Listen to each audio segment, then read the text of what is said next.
It's Homebrew Wednesday 35. No, this isn't a drink, not unless you want a drink isinglass. I'm going to put this findings in my cider to try and clear it up a little bit. I have got some hop news for you, so while you watch that, I'll pour this into the demijohn. Well, the home hop update. Well, there isn't really anything to update you with. I think most of the growing is going on underground. You can see the usual point of reference. Nothing much changed. The only showing of hops is the odd one there. A few more on the potted ones. Despite their rough look, there are a few that have grown. On these ones, I did crush one last night and they just smell grassy, so they're not developed any lupulin oils. Compared to me other ones from the house, they're minuscule. Not that I was expecting much, if anything, out of these. But the fencing goes on, the plants have gone. So I've dug one up and salvaged it. I'm just keeping it in some water. Now that's the root I cut out. That's this year's growth. As this was one of the plants I took mine from the pots out of this one. But it had to go. So I thought, well, I know it's the wrong time of year. But it's either that or mash it up into the ground and fence over the top. The dog bloody shit up. So if anyone wants any rhizomes, even though it is the wrong time of the year, better give me a shout. Looks like it might get a bit dusty. I'm now harvesting the rape.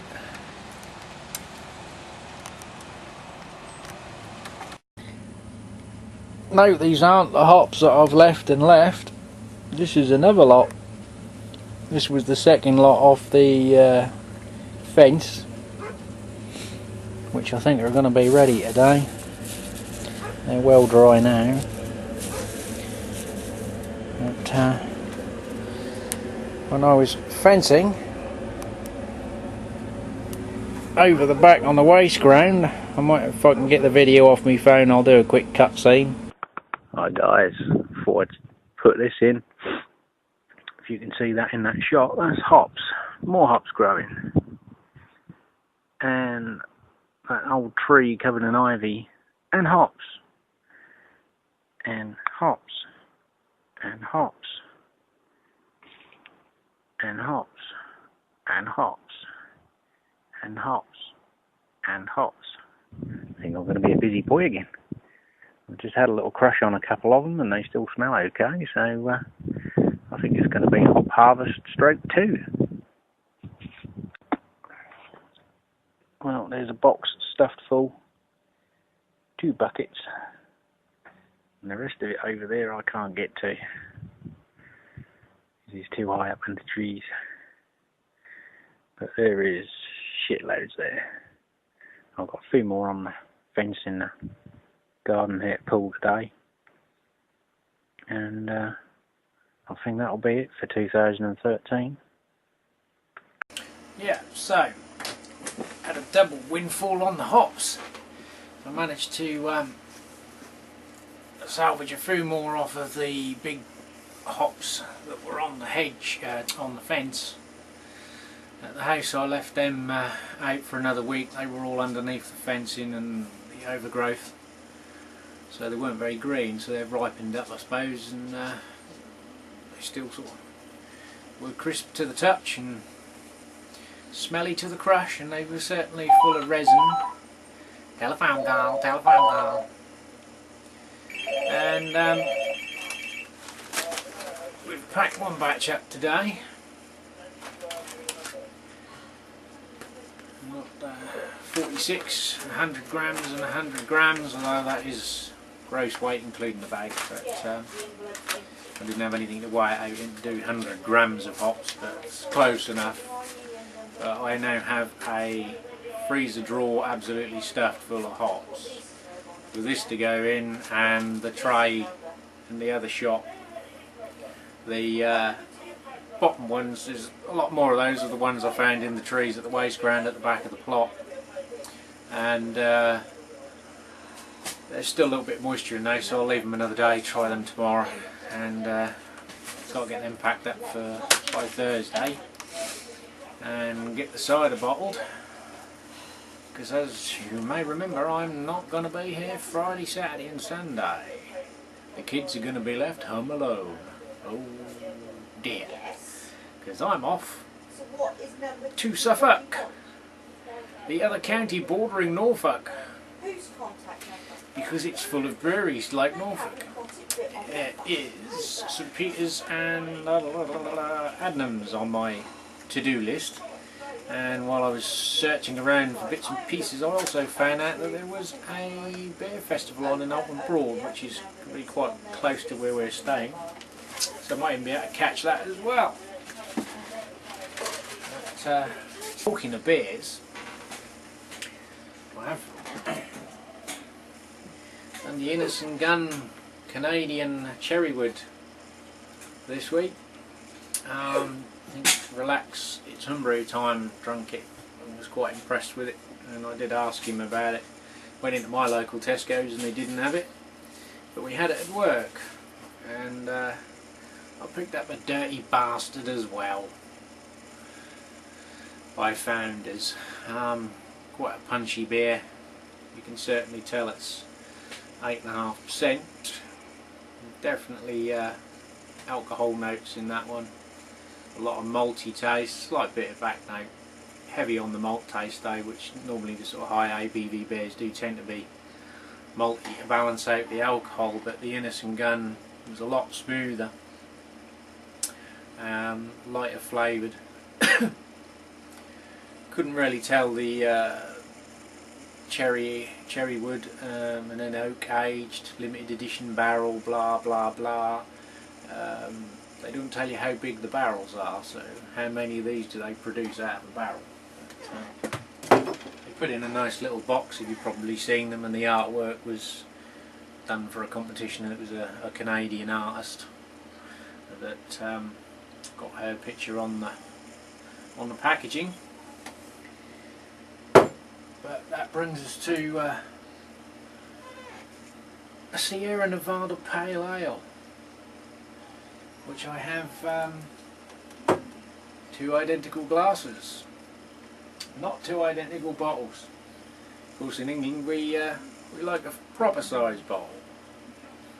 This is David Chesirehomebrews Sierra Nevada clone, head to head with the McCoy, which he has done on his channel as well. I did win a competition to guess the final gravity of said beer, and I won and got two of these and a couple of his Cooper's ones as well, which are waiting in the wings. So we'll crack on with that and see what we've got. I've had them sitting a fortnight, I think, after a little trip, and I'll just do a pour out. What a poor old show, eh? I'm going to be double fisted. 2 bottles of beer to drink.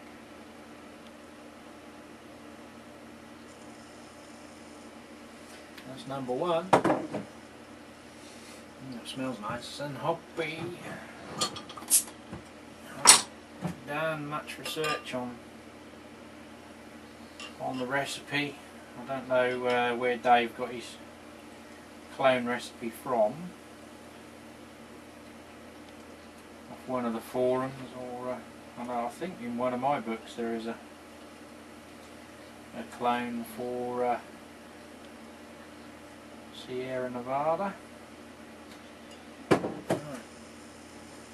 There we go. A little bit less head on Dave's. little bit darker, which I think he did come out with that on his video. This one's, I'll put them up to the light. There is a little bit of haze on there as well, which could be something to do with the recipe. The head's knocked off, but it is carved. You can see there. Versus very clear pale ale. Done these at room temperature, haven't chilled them down in case there was any risky chill haze, but I'm going for the... You can smell the malt on this one. Faint hop aroma.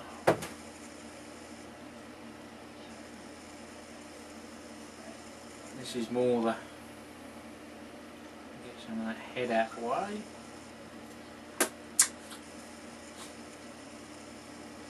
This has got more of a hop aroma and less of the malt on the nose than Dave's. One has faded off now, but there's bubbles coming up the side of the glass, constant stream, so it is carbonated. We'll go in for the dive.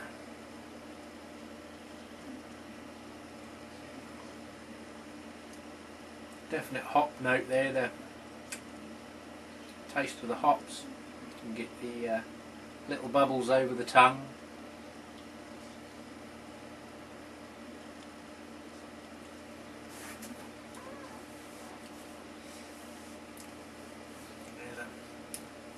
A bitter after in off the hop.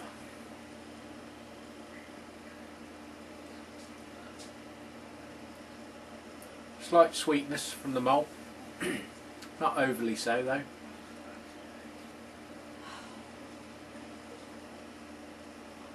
Very smooth. You can taste the carbonation.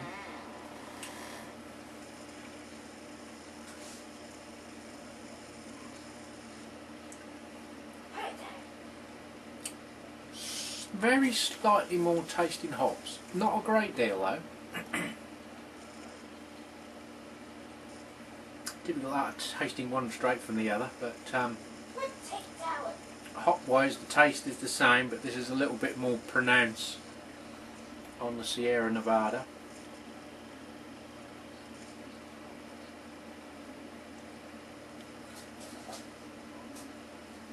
Not quite as sweet. Very, very little difference in hop profile and sweetness though.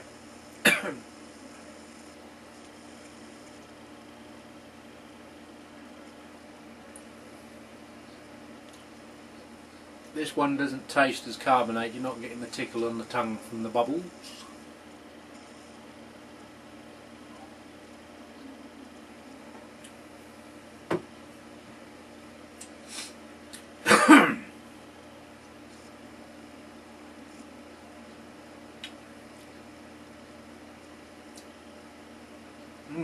This could be a boring review.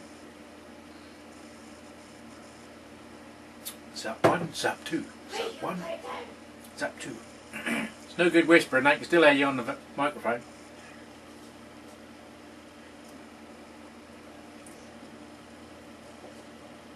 Slight more alcohol note on David's.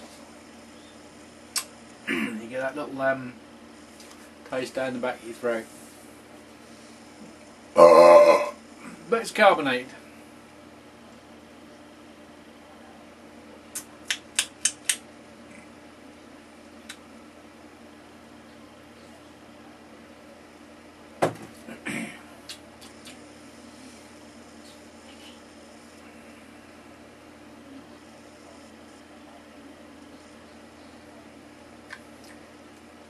A little bit more hops next time, I think, to get it closer to this one, but I can't really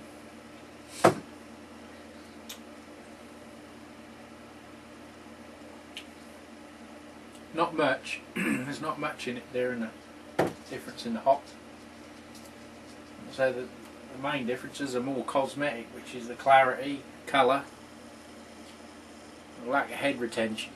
which can also obviously all be adjusted with recipe tweaks. It's certainly drinkable pint. It's not, no astringency there.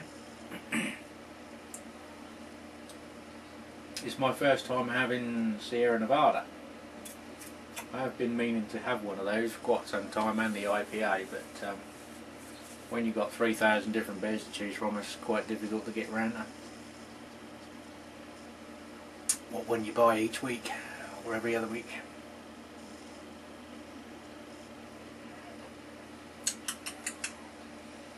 Yeah, I like both. Jesus Christ. Who is it now?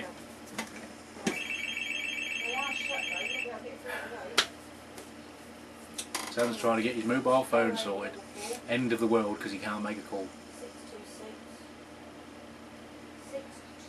It was me hoping it was going to be a telesales.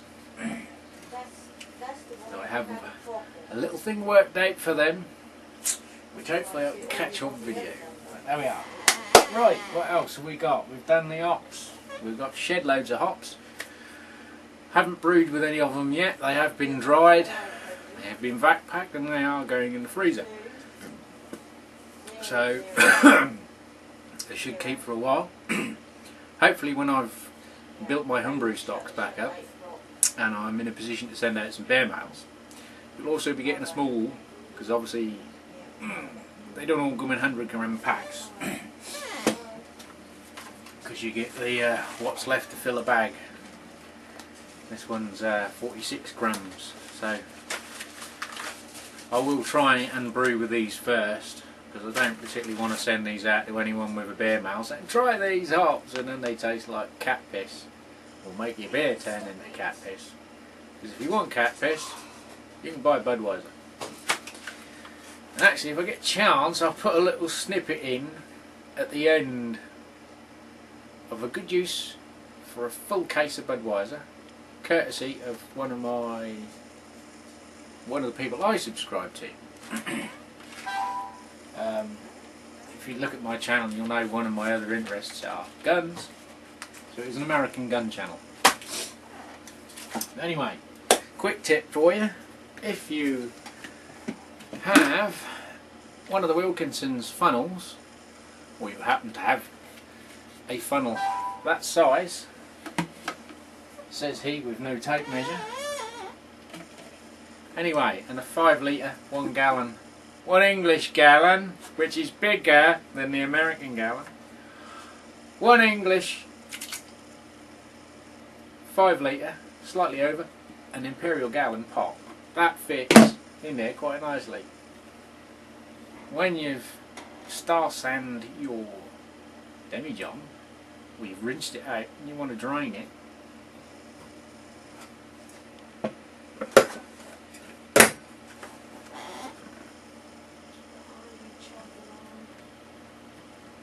keeps it upturned so you can drain it out. Very handy if you happen to have the right size jug. This is a 2 litre one. I don't know whether it'll work in that one because I don't think, no, the funnel's too long. You get the idea. Homebrew online for the 5 litre jug, Wilkinson's for the funnel. And if you live near me, I could supply you the demijohn.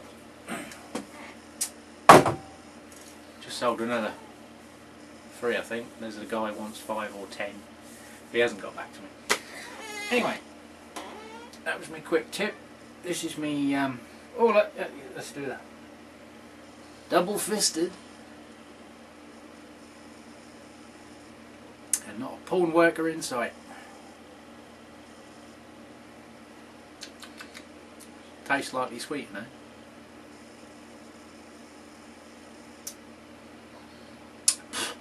Bloody flies in here. They must want the bit. Anyway, cheers to Dave, Cheshire Homebrew, 40 Ale, and cheers to my employers for this one. Mind you, I have to pay for it. I do get free beer, but not very often. Right, I think that's it for today. I've got bits to do, so I can't waffle on any longer. And if I can dice and slice that little video segment, I'll put that in on the end. Catch you later. Alright, we're going to pay homage to the beer gods today. Some number 4 buckshot.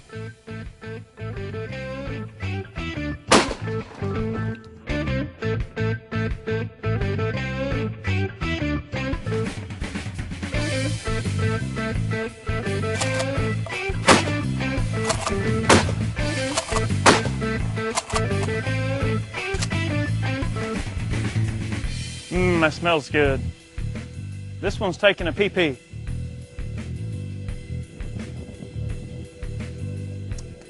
Putrid.